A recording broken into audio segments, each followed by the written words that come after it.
Hello there, welcome to Saber Duel Gaming, where we always take the high ground. Now earlier this year, I did our retro review for Super Mario Kart on the Super Nintendo Entertainment System. A classic game, true, but maybe one that hasn't stood the test of time so well and scored 6 out of 10. Well, today we are doing our retro review for Mario Kart 64, an absolute classic from one of the greatest consoles ever made. But as the exact same could have been said for the Super Nintendo version of the game, will this game have aged any better? Or like its predecessor, will it be one that can be remembered fondly, but maybe not played as well? Well, let's find out.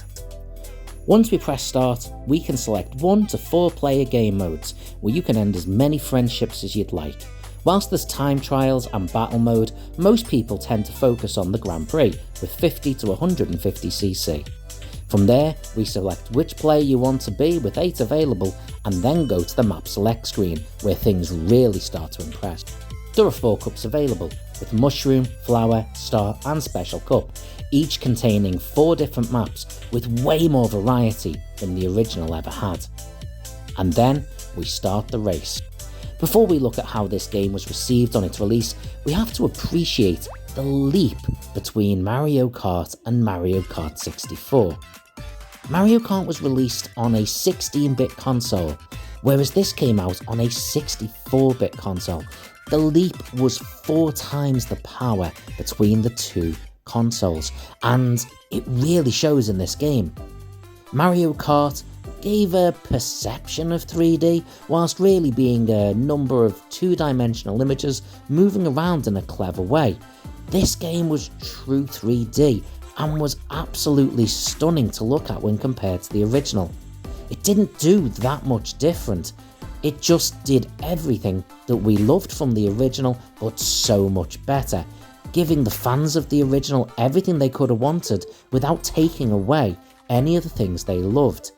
It was just a massive leap forward that no other games console had really seen. So, with that in mind, how was it received? I mean, let's be honest, after everything I've just said there, I'm not going to say people hated it, am I? And that's because they didn't. This game was received fantastically.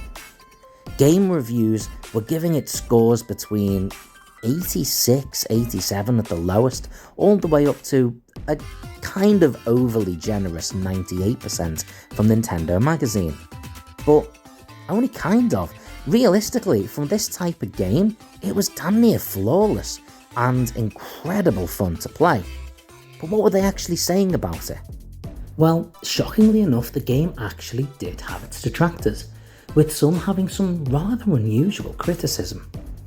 Writers from publications such as AllGen and IGN suggested that the graphics were too simplistic and didn't make better use of the Nintendo 64's capacity. This is something I find really hard to believe. It certainly wasn't something I heard at the time from general fans of the game, but it was clearly something that was mentioned in a number of different publications. Multiple publications also argued that the game was too simplistic, and writers for N64 magazine even suggested that success was based solely on what power-ups you received rather than any actual skill. Whilst there were enough different writers and different magazines highlighting these potential flaws to the game, it can't be denied that overall, the reception for this game was incredible. Interestingly enough, the exact things that these critics are pointing out as problems are exactly what everyone else seemed to love about the game. They felt that the gameplay was fantastic, simple fun, but also compelling and addictive. Most writers certainly felt that the Nintendo 64's capacity for good graphics and gameplay was used to a fantastic effect. So this is clearly something that people were split on, but the overall ratings speak for themselves. As mentioned earlier, the scores ranged from the mid-80s up to the high 90s, and whilst we spoke about this kind of game before and did point out that it is dependent on whether you like this type of racing game, I think overall it's fair to say that the game was well received. The game itself is regularly seen in lists of the top 100 games of all time, and regardless what critics say, fans have spoken with their wallets.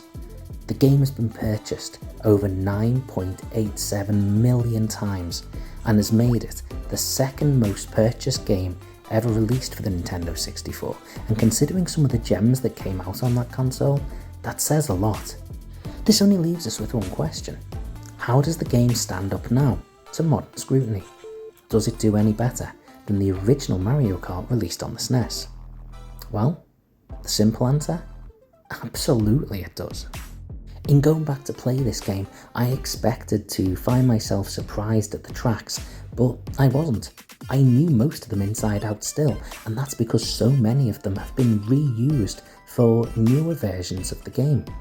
And why do you think that is? Because they were so good.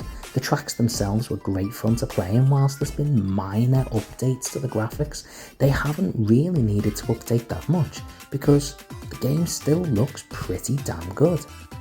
And I don't mean it looks good for a game released in the late 90s, I mean it looks good.